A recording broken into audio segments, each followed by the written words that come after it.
My name is Kwame Onwuachi, and I'm the author of My America, Recipes from a Young Black Chef.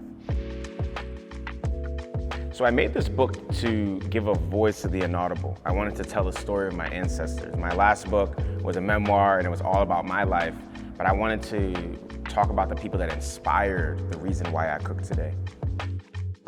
It's super important for places like CAAM to have the ability to center the Black American experience, because Black culture is American culture.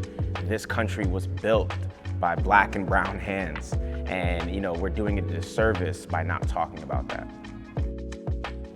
So what I want people to take away from the book is history. This is a story. This is my family's lineage. You have Nigerian, Jamaican, you have Trinidadian and Creole cuisine all wrapped in one.